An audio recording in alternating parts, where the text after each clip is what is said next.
Football with friends is fun as hell. My name is Alex Dunlap here with Cody Carpentier on a big Final Takes Friday.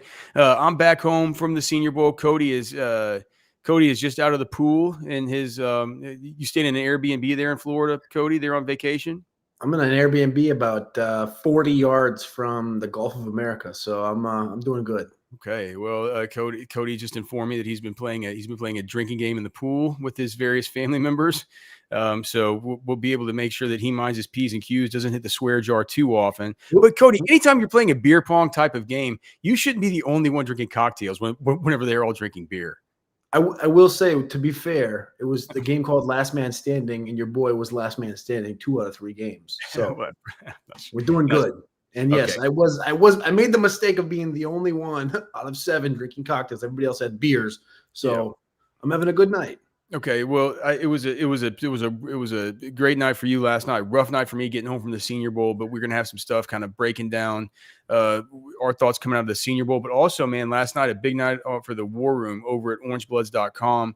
When's the last time you saw one this big? Because for me, this is the biggest, maybe the best War Room of my tenure at Orange Bloods. Well, that's what you get whenever Ketchum has notes, Onwar has notes, and then like Jason does, and then you get just a big group of notes from guys like you and me, who typically are more analysts and kind of writers and stuff, as opposed to being the reporters. You know what I mean? But we go out, and whenever we go out and we get around all these people and we're just talking football, we come home with it's like whenever you get it like that, man, you get big weeks. It'll be the same way at the combine. You know what I mean? It'll be the same way at the combine, because we'll have spring football about to kick up. We'll have a bunch of stuff that we'll have from there. And thanks everybody for tuning in to those shows live from the Senior Bowl this last week. We're back, and we should be on a basically pretty normal schedule here from most nights, as you're used to, 6 to 7 p.m.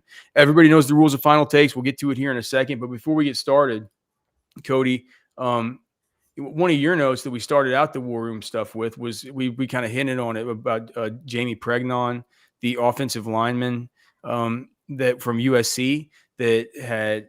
So apparently, like, you were talking to somebody that was very, very involved in this process. So we won't name who it was. But why don't you give the folks the background now that we've kind of put it out on Orange Bloods? We talked about. I wanted to talk about it last week, and also sort of what the details of what happened with Pregnan mean for what Texas's intentions are, maybe moving forward in the transfer portal as it pertains to offensive line.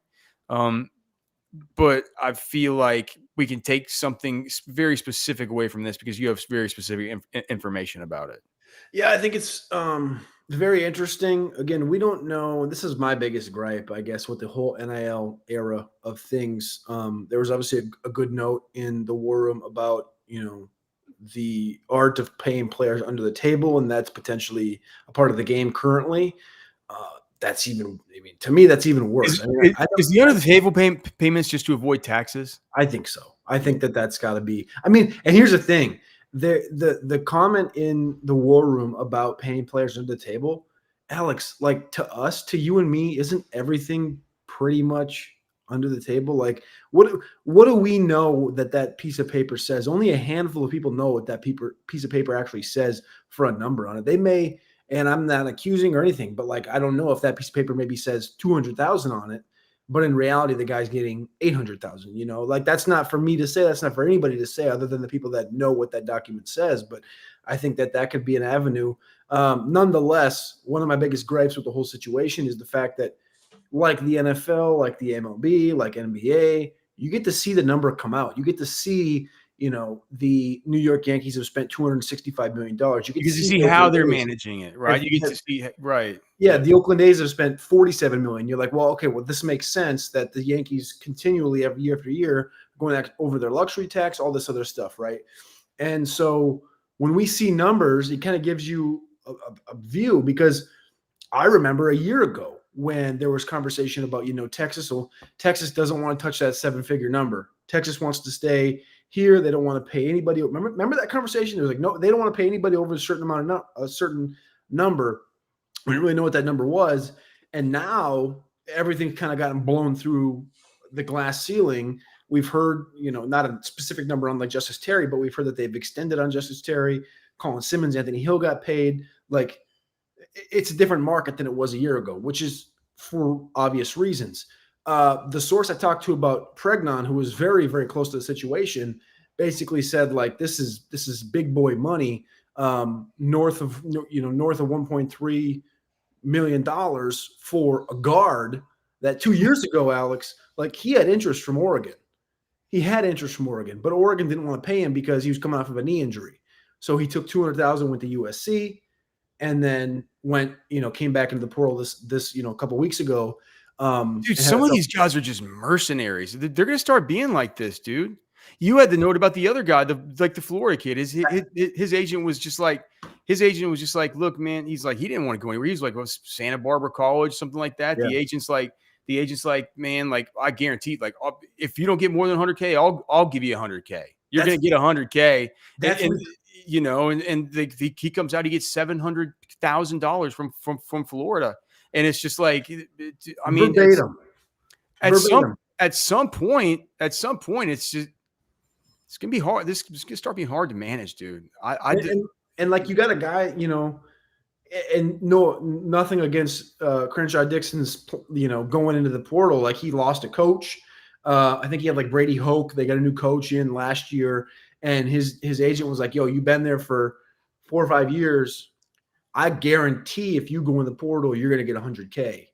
And he undershot it, obviously. And you can go see the Worm. He got 700K. And I thought he played well at the Shrine Bowl this weekend. But that guy, for some people in the space, was ranked as the lowest ranked offensive tackle at the Shrine Bowl. And he's going to go through the process. He's probably going to be. It's a Shrine Bowl offensive lineman. That's a valuable guy. He's probably a sixth round, 7th round tackle. That's a valuable college asset. That's fair. But think about that, Alex. We're talking about $700,000 in the context of a year ago. That was around the number that people were saying, we don't want. That's true. We don't want to go past that number. Yeah. They were saying that about like Colin Simmons coming out of high school, saying like, we're pushing $750,000, or like we're being serious. You know what I mean? For 1 year replacement. Things are escalating quickly, man. It's super well. But anyway, so back to Pregnan. So and that was twice as much, right? So 700,000 for Crenshaw Dixon, and Pregnan was north of 1.3. So your reporting was that he had a deal with Texas for 1.4 mil. Yep. Okay. I mean, so say guard. Say what the guy said. To play guard, man. Give the rundown of what happened and why he didn't come.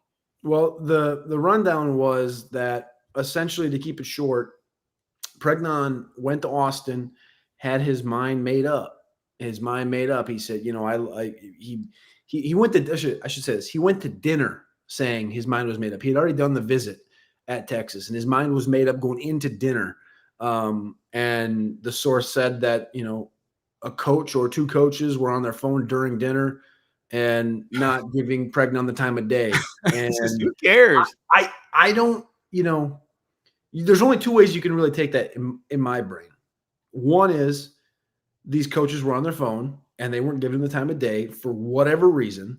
I don't think. Or 2, it was the one escape for them to say, yeah, for example, a coach pulls his phone out, looks at it, 15, 20 second reply, or maybe his wife called, who knows what the situation was, right? And it was like a short one time, put the phone down, done. And that was just his excuse to get out of the situation. But yeah, in the end, that was the reason I was given, again, from a source. And then he ended up taking less money to go to Oregon. So Oregon's 1.35, but the other thing too is that Texas pays. And look, there's a lot of different ways that NIL can be done, right? Like we've talked about before. You got guys like my buddy Chris, right? That is my coach's son, Christopher, or my son's football coach for flag football, right? He owns the Vanguard Auto Group, who gives all the players all their like cars and stuff. That's like NIL stuff that's not included. NIL deals you do on your like Arch in Red Bull. By the way, like what an awesome one to have. I can't Alpha move. imagine what. Alpha move. Yeah, I mean, dude, and Red Bull's a great product, great company. Like they're really very rich. It tastes better than all the other drink or like all the other energy drinks that are out there. Like I think it's really cool that he's a Red Bull athlete. I wonder if he's gonna get to go to those awesome like diving competitions they have and stuff like that. Hopefully, he doesn't go dive off a cliff. We don't want that. But anyway, so there's all that stuff, right? That doesn't have anything. Those NIL opportunities. It's almost like the true spirit of what a lot of people that are just, free market absolutists and stuff would always just talk about with the NCAA and why it was wrong and why it was so corrupt and so weird is because you shouldn't be able to tell people that they can't make money off of their name, image, and likeness. Like, we're not saying that the colleges need to pay guys. We're not saying that you need to do any of this, but it's like, if they want to do a commercial for stands, air conditioning, and heating in Austin, Texas, because they're famous and they want to use their own name, their own image, and their own likeness to be able to go out and make some cash outside of football, just because they're student athletes, they should not be hindered from doing that. That was always the sort of principled, conclusion that people would come to, and as a way for people to get paid via NIL, right? And then, of course, once it becomes legal and everything, then schools say like, all right, well, how do we, how can we make this to where, we get a collective? Do we have this fund? Do we have all the rest of this stuff? How do we get donors to kind of throw in? And next thing you know, you're this stuff where it's like, now you kind of have a payroll and you're doing all this, right? So what Texas does as far as what it does in-house, as far as the way they pay guys, they pay dudes monthly. Texas pays guys monthly. And so what Cody was told that Pregnan got was like 1.4 paid monthly, or take the 1.35 from Oregon, where it's a $500K up front. What were the terms? $500K by January 31st, which is today. I know that deal happened a couple weeks ago, and then $500,000 by June. So he gets all the money. I mean, clearly it's kind of nice to just get the money all before you even start actually playing. Yeah. Right. So that's how it went down with Pregnan. And part of it, like, also, like, when I hear that, I'm like, well, he knew he had that, and then he goes into that dinner, and like the excuse is the phone thing. But like, I get the money now. He had Oregon interest before, a year ago. I do have question there. Like, if he had interest a year ago from Oregon and the pay structure, you know what I'm saying? Yeah, I mean, no. What do you mean no? Like a year ago. I just don't understand what you're insinuating. I mean, a year ago, Oregon wanted him, but they didn't want to pay him. USC gave him $200,000. He went to USC. He enters the portal this time. So Oregon had interest after 2023. He enters the portal this time. Oregon has interest again, as does Texas. Plus the pay structure of getting $500,000 today, $500,000 in the next 5 months, whereas Texas, you're getting, I don't even know what the number is, $100,000 a month. Right. So you're getting a lump sum now, a lump sum in a couple of months before you're even, going, before the season even happens, before injuries happen. Can you imagine how tilted these guys are? They quit playing football. Like, they're done with college football in like 2019. Tilt. Just like, and look, it's like the guys that are like, people that are like my age or something, and they're like young, like 40s and stuff, like they played in the early, like, it's like, well, we would have never gotten close to this. We can't, you know what I mean? We can't, you know what I'm saying? We can't complain. It's like, no, but you would have got a Camaro or something. Right. Yeah. Well, yeah, I get, but no, but it's like, it wasn't even on, like I said, it was just something that principled thinkers were kind of talking about, but people have always talked about. Like, I've always thought it's tyrannical to tell somebody that they can't make money off their own name and their own image and their own likeness. Like, I think that's always been bad. I never saw it going like this. I'm like, for these guys, like, look at the D-Hawk who comes on, like Donald Hawkins, who comes on the show. Like, he transferred and did all this stuff. He probably would have liked to make $700K. Yep. Are you kidding me? It's like, dude, that's a It's a ton. There's so much money out there for this stuff. What you don't have to spend up for is our delicious beef jerky from Texas Beef Traders. And look, I got news from Darren today because it said sold out for so long. I guess we can just start with final takes because this is one of the final takes here. We have big news on the Football with Friends Texas Beef Traders beef jerky. What's that big news, Alex? And the big news is Darren says, so the supply chains to the ranch and with the packaging and everything like that, from what I'm told, are cleared up. He set the limits on these things before it says sold out for all of them to unlimited. So they're always going to be there. It's never going to go and say sold out. Okay. And then the other thing is two new flavors. So you guys know, so we're growing it, we're expanding it. We've heard you, we've listened to you, we've given you two new flavors, and Cody has popped the link right there in the chat. But the two new flavors. So you guys know about the cowboy jerky. That's what we took out there to Mobile. Yep. And so we have that, but two new ones besides the cowboy blend, which is just a kind of a salt and pepper, real dark black pepper blend, traditional kind of Texas jerky. We also have the jalapeno garlic, which is not spicy. It's just a little bit more garlicky. And then we have two new ones, the smoked garlic, which is delicious, a little bit more garlicky. And then the one that I just think is just elite, and it's called hot honey. And if you guys know what hot honey is, that's like it's kind of like Chinese, or like Asian. Do you know what hot honey is, Cody? That kind of honey. Asian is the term, yeah. Yeah, it's kind of like, but no, I mean, you put it on Chinese food, I think. But I think it's an Asian derivative, I think, for their meals, like an Asian zing type of a situation. I think that's where it's kind of like red, and but it's not super hot. Like it's super delicious. It's kind of like consider it maybe kind of teriyaki-ish a little bit, but not too. My wife's gonna love that. Yep. So anyway, those are the new flavors. You guys go check them out. We put the link up in the live chat. We also have the QR code right there on the side. Of course, Texas Beef Traders are a great sponsor. You get 10% off in-store stuff, not on beef jerky, but if you go there, get steaks, whatever you want to do, ground beef, whatever. No vaccines, no antibiotics, no steroids, none of this stuff, right?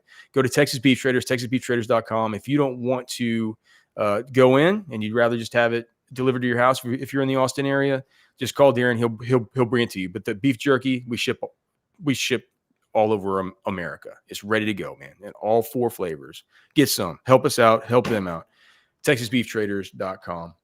All right, Cody. One other quick thing from the War Room, just besides Pregnan. Or was there anything else that kind of stood out to you that we reported on, or anything that maybe Ketch or Jason or anybody did?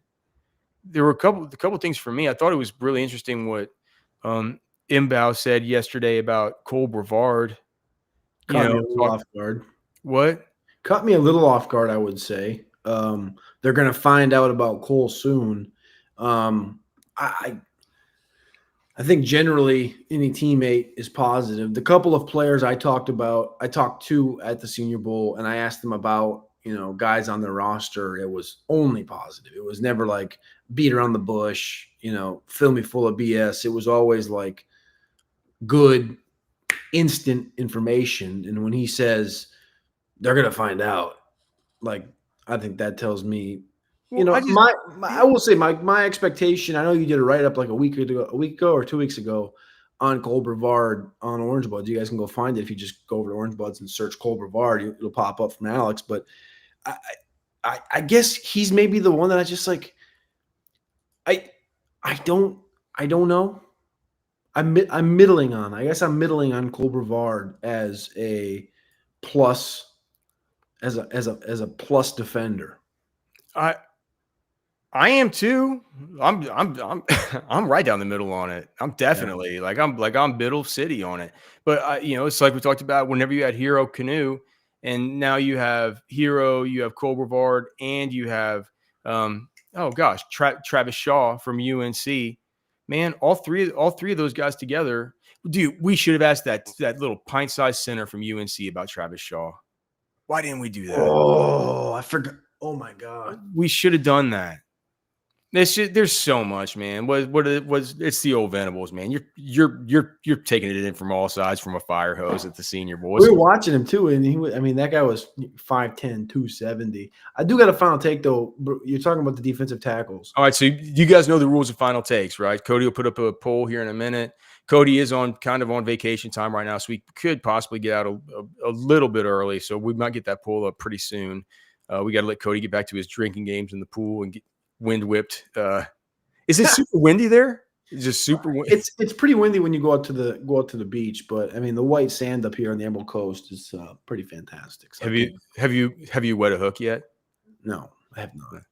Are you planning on it, or just you're gonna let the whole trip go by without wetting a hook? You got all that poncho gear, dude. Just put the top on, keep the wind out. Go wet a hook, man. It's good fishing there. We're gonna go rent bikes in the morning. Maybe I'll see if I can rent a rod and some tackle. You're right there by the water. I'll see what I can do. I think that's I didn't even think about it, but I know your rule. You show up somewhere and there's water, you got to get in it. So I'll go see. Final take. Cole Brevard, Travis Shaw, Alex January, Hero Canoe, Justice Terry. 5 guys. Better than Vernon Broughton, Alfred Collins, Jermaine Lole, Bill Norton. 2025 versus 2024.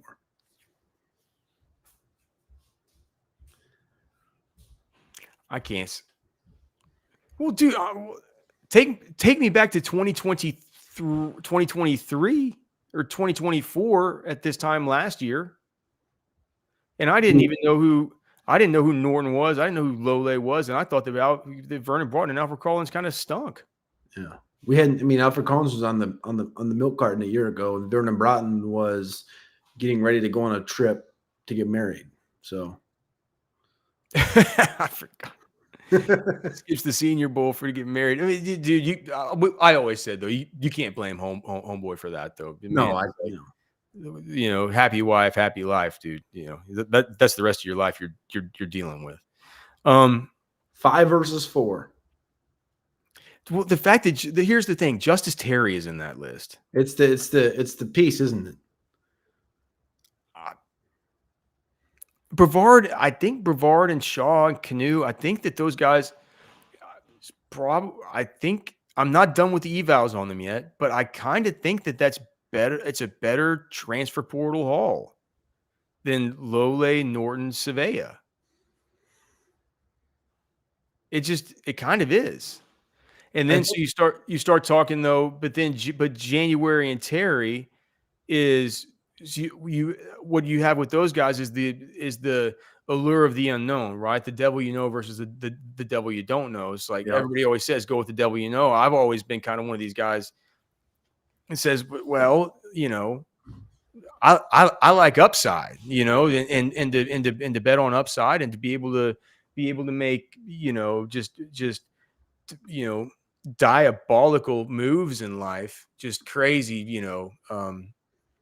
these to be able to make like moves, whether it's like in fantasy football or in like actually building an actual team roster or investing your money, stuff like that, things that just go like nuclear. Sometimes you got to buy the devil that you don't know versus the devil that you do. And I think that Terry has a chance to go nuclear. I think January. Do you know what, man? I think I'm talking in circles because it's a really tough question and it's very hard to answer, and I don't really have an answer. I think that's fair. But I do think that I think it's telling that we're here. We had no problems with the defensive line last year. Did we? Did you? I feel like at the early part of the year, we worried a little bit about the inside run, but I think as the year grew, obviously Collins and Broughton kind of answered the question. I think it's telling. And do you know what I think? Do you know what? Do you know what actually makes this? What makes this? It's adding Hero. Adding Hero Yeah, made it to where it's like, all right, now it feels like there's a surplus, right? And how are you going to get Terry involved, dude, think right? of how much money's in that. I mean, we don't know obviously because of there's no salary cap, Spotrac. Look how much money's in that defensive line group right there. Brevard is probably 600K. We know that Shaw is probably 600, 700K. I think the Hero is probably 800K, and Terry's probably 1.5 million. January's probably got a couple bucks too. So I mean, you got north of $3 million in that defensive tackle right there. Yeah, I mean, hopefully they're good, right? Hopefully they're good. All right, final takes. Let's go to this. Oh, how about this one? Speaking of the defensive line, Barryn Sorrell was named the top DL on the American squad in the vote from the OL group at Practice Player of the Week awards ceremony today at the 2025 Reese's Senior Bowl. Are you surprised? I am. Dude, color me surprised. Well, I thought he had a good week, but to say that he was the best on that defensive line, I don't think they could do Shamar because Shamar left. So I think that eliminated Shamar. well, what about Kennard? Kennard went against Carson Benson all week. I mean, Princely. Was what's his name on that team? Marshall? No, Marshall. Oh, Mike Green. Marshall? Mike Green No, was Mike on Green that team? he was on the first team. He didn't win on his team. Well, he left early. Oh, so the guys who left early can't be on it. I think so. Okay. Well, Shamar Stewart would have won. Yeah, de facto. So, but I mean, I'm still impressed. I mean, the thing is, Barryn had a good week. Like, I thought he was a little choppy day one, but day two, I thought he took a big step forward. In day three, he was the feature matchup against Emory Jones, or was that day two? That was day two, wasn't it? The end of Wednesday. Yeah, the end of Wednesday practice, and he whipped him. And then I went back and watched the clips of that, and even the one that they called a push. I mean, yeah, he kind of made that one little move on him where he had his hand pointed right at the quarterback. Yeah, Barryn had a great week, so I get it. I mean, the thing is, if Kennard would have been hypothetically in his spot, Kennard may have had better success. Dude, man, nobody's talking about Carson Benson. I don't. I watched when I was waiting at the stupid airport yesterday in Mobile where they have no food. I went and watched this game back versus Auburn. He looks fine even versus Auburn. A couple plays where you're like, that was rough. But yeah, we're talking about Carson Benson, the offensive tackle from Alabama A&M. Definitely looks like a first-round pick out there, just among other Senior Bowlers. And the fact that whenever Jim Nagy gives him the stamp of approval just to have him at the Senior Bowl, to me that sort of passes a little bit of a threshold test. But I still wanted to see any game I could go back. Cody, our all 22 database does have one Alabama State offense game in it, and it happens to be versus Auburn. So it's a good eval game for him watching back. Couple of rough snaps for him in that game, but it's like a couple of snaps where he just looks like him. Was it the off balance? Yeah. It's the stuff when he gets off balance when he strikes with his left hand first. When he strikes with his outside hand first, sometimes he'll allow himself to be able to get converted on through this way.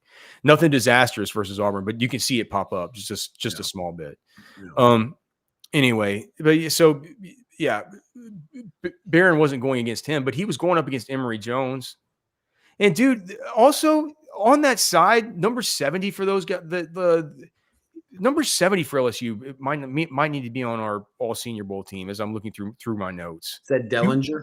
I don't know, but do you have 70 written down at all? I think that's Dellinger. I think I wrote him down a couple times, but yeah, all right. I mean, to be honest, I wrote him down more than Emory Jones. I didn't write Emory Jones down once. Yeah. Anyway, I saw that he was named one of the something today. 70 was. I'm like, man, I went and looked at my notes and I'm like, I have him written down a bunch. So yeah, but good for Barryn Sorrell. I'm surprised. My question for you, Cody, does this move Barryn Sorrell into day two consideration? I think so. This is my final take. Was Barryn Sorrell jumped up 2 rounds and in the Senior Bowl? I think so. And the backside of it is obviously Jaden Blue lost 2 rounds skipping the Shrine Bowl. So you think he goes from 5th round to 3rd round? I think so. I think he might. He might slim him. He might just get his way in there on day 2. He had a great week, man. I think that the thing is, like with Barryn, is that it was always like looked at as like, oh, can Barryn get to 10 sacks? Barryn getting to 10 sacks? That's just not his game. Like his game is more complete, I think, than just looking at him as like a pass rushing. He's when they were doing rush attacks down there. Yeah. He was whipping dudes. Yeah. Inside run drill. He had like a two TFLs doing that stuff. And that's weird because he's not what he looks very good and athletic. Like you and I both said, gosh, he looks buttoned up and good. And like I think it made him look more sleeker that he was wearing those stupid pants that only go way up to your thighs and they have no pads. I'm just like, God, or just thought, leg pads. You just don't. I guess you just don't have to wear them anymore if you don't want. But yeah, it was maybe a little bit of that. But I'm like, man, there's something about him that looks real sleek and good out there. But he doesn't.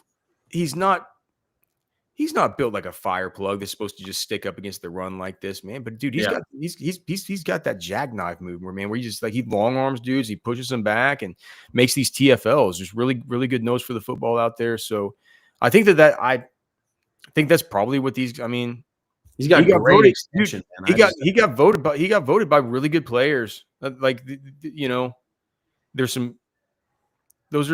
That's LSU. That's the whole side of that offensive line. That's LSU. That's Carson Vincent. These are good players that voted for Barryn Sorrell as the best, better than Kennard from South Carolina. Pretty big work. Better than Princely. Yeah, pretty big work for a guy that was supposed to be going with his counterparts, his 2D tackles, Alfred and Vernon, and they dipped out on him, and he's like, you know what? I'll just go ahead and take the awards home myself. As far as Jaden Blue, I mean, dude, he lost 2 rounds, right? I feel like, dude, look, thanks to everybody for being here. Over 500 of you guys right now in the Specs chat line, and I really feel like I need to take a trip to Specs and go take some shots before I even talk about Jaden Blue. As a Texas family-owned business, we know you don't mess with Texas. And you won't find more ways to raise a glass of Texas-made cheer than right here. So whatever you're planning, we're ready to get you ready. Because Cody, what's Jaden Blue doing? Well, I mean, what is he doing? You're down there at the Shrine Bowl, ready to see this dude, and then you start hearing what? I hear he's not on the roster. I go, what? He's the only one. He was, first off, he wasn't like an early ad. He was a guy that popped up on the roster maybe 7 to 10 days before. The Shrine Bowl says like he's been great communication with him the whole time. Yeah, that's what I'm saying though. But like he wasn't, and he doesn't show up for check-in. He wasn't one of the originals. He comes in 7 to 10 days before the event, and the source said he had great communication. He's training in Houston. He said he's going to drive up. And mind you, when player arrival is not like first day of practice. First day of practice, Saturday morning, 9 a.m. Players don't arrive at Saturday morning at 7 and just go practice. They arrive on Thursday night. Not unless they're Baker Mayfield that has like a family emergency and has to fly in that day and just like, but even then it was like he got there that day and like he had this, I think he was at a funeral, but he's like, man, I had to leave there and get there. Like he got there that day. But that's not the way you do it. You got to go check in. Half the reason you want to be there is you want to have those couple days beforehand, just without practices, so you can just have the meetings with all the teams. That's a big point of the whole process. So anyway, he doesn't show up to the check-in, and morning of, no Jay Blue, and I started asking around, and everyone's like, I don't know where he's at. And I was like, man, this dude would have. I mean, Ja'Cory Krosky-Merritt from Arizona was the best back there. Nobody knows who Ja'Cory Krosky-Merritt is. It wasn't Rocket Sanders? No, it wasn't Rocket Sanders. I love Rocket. Rocket's a great dude, but it wasn't Rocket, man. Taj Brooks from Texas Tech had a better week. And it was an opportunity, Alex, for Jay Blue to burst onto the scene, which Jay Blue bursts pretty good on the field. He was going to burst on the scene at that event, and he was going to be, hey, man, like, this is my opportunity to burst into the top 10 of this class, which is a strong, strong top 10. And there's no call, no show, and no reason given. And so when the NFL team gets that, Alex, they go, no call, no show. No Why? excuse. Yep. Was he at a funeral? No.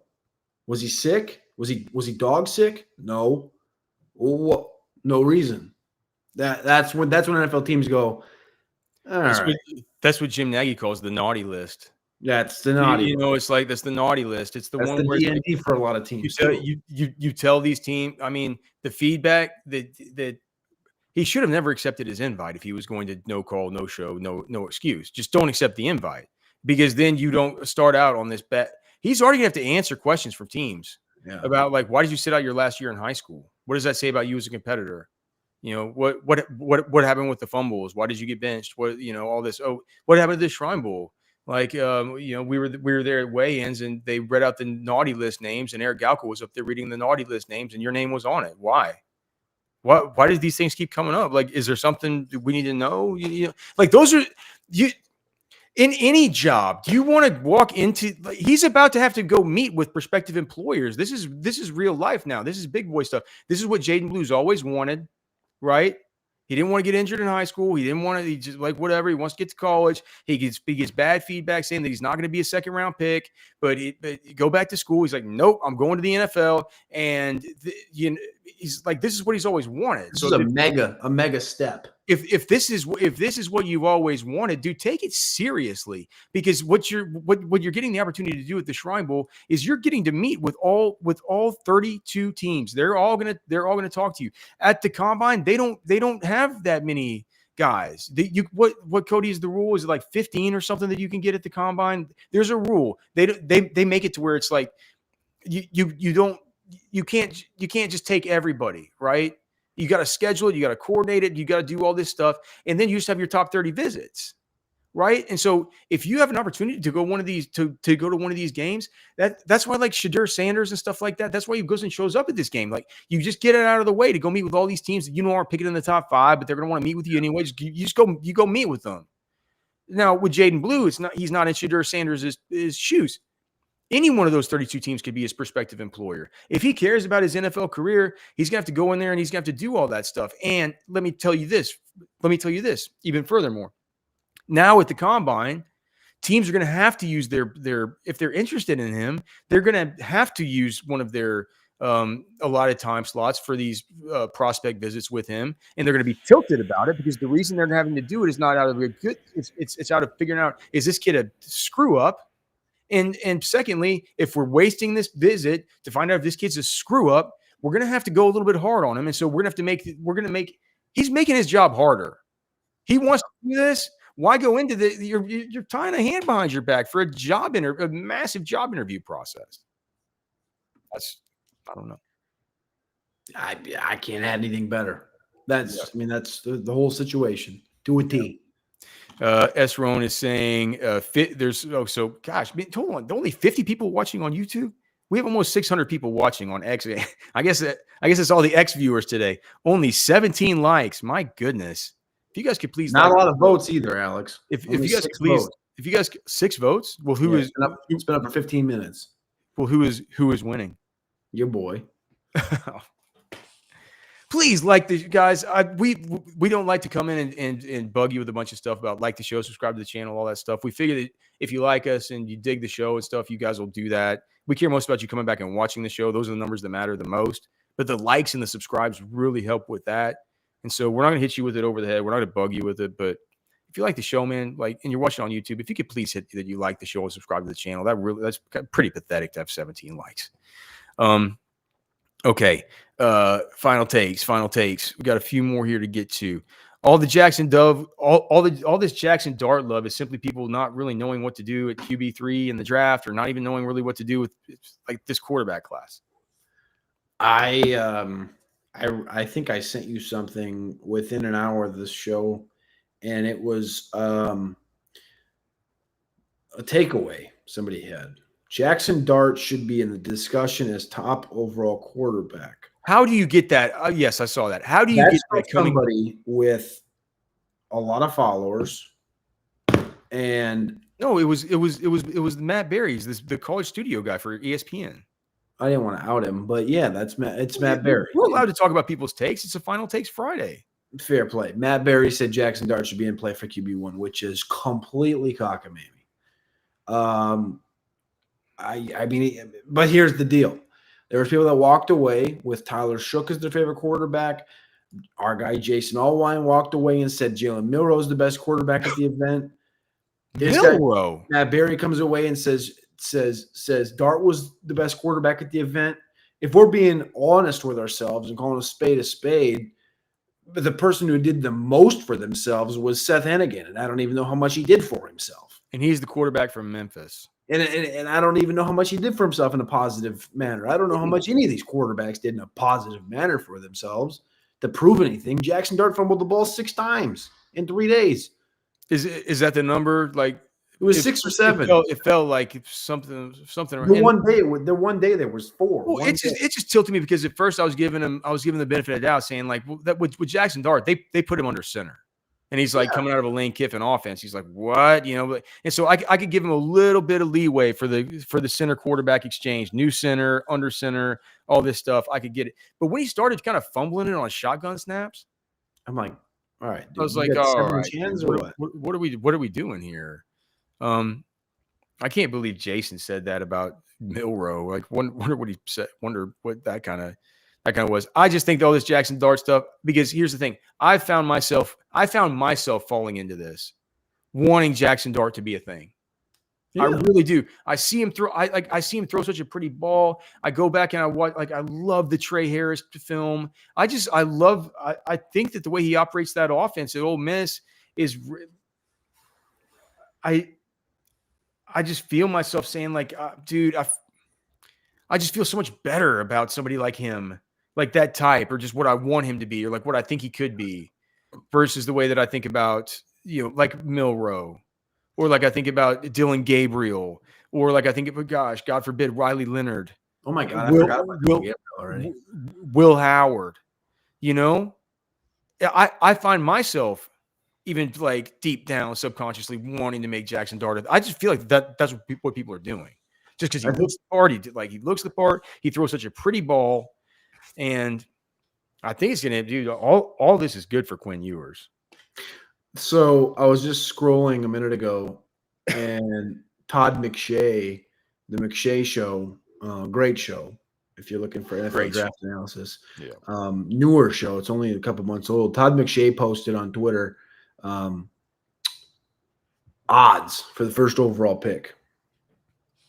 Cam Ward plus 100, Travis Hunter plus 220, Abdul Carter plus 240, Shedeur plus 800. That's the top 4. Mm-hmm. Pretty consensus. If you go look at mock drafts, that's your top 4 picks pretty much across the board for everybody. I think Abdul Carter is the play there. Number 5 is where the tier breaks down.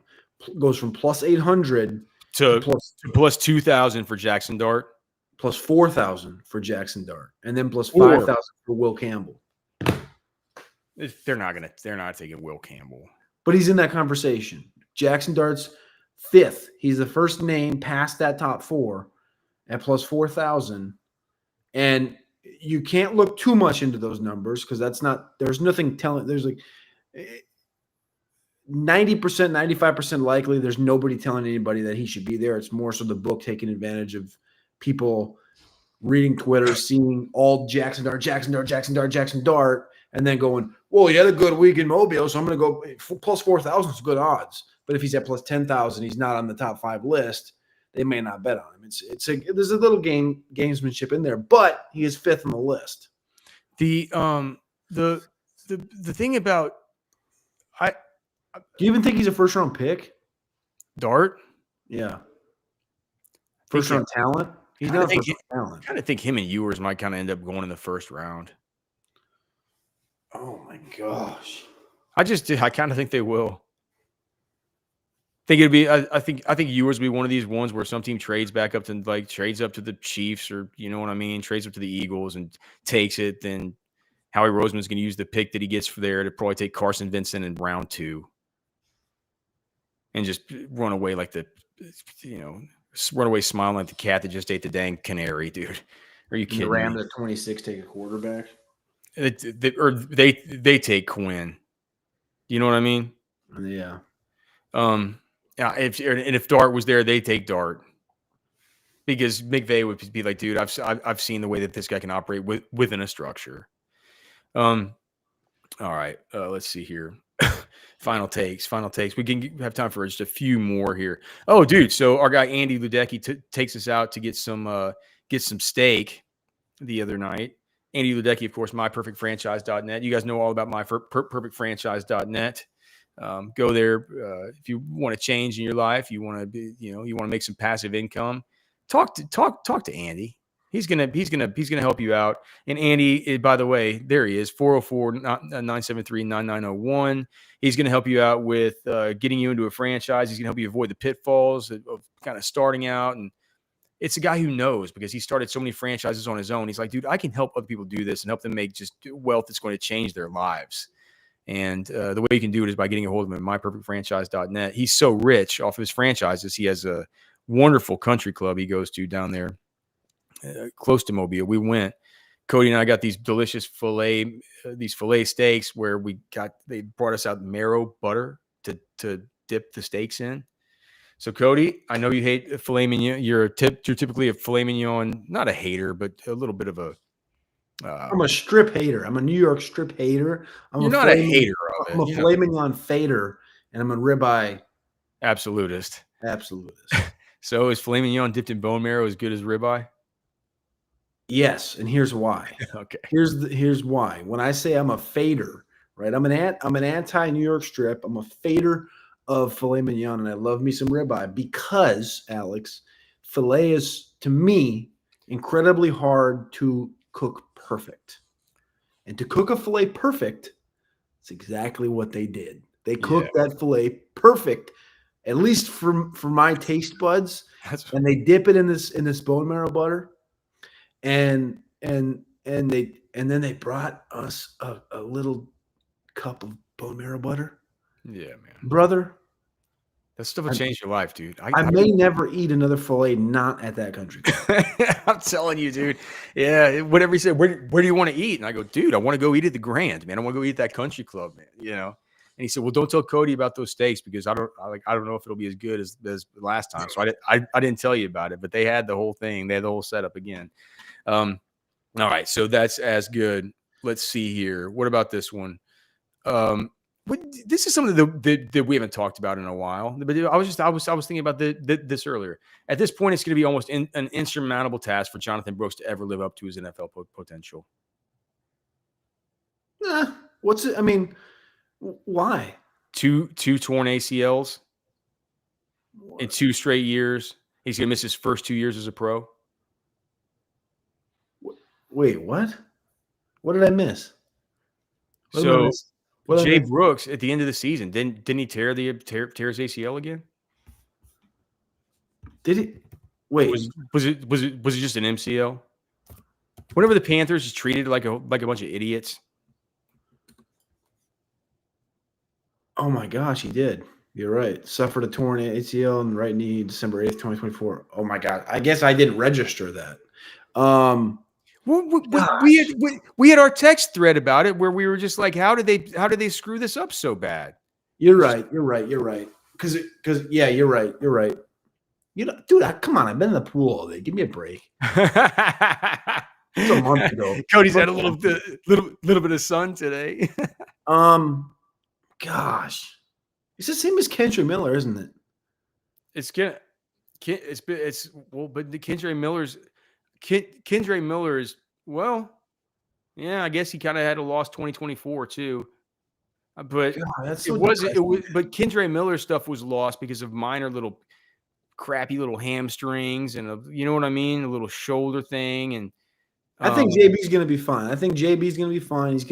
They'll hold him out the whole year next year. And that, I think you'll get an opportunity. He only have to play 1 year with the Panthers, right? Because it'll be the 4th year.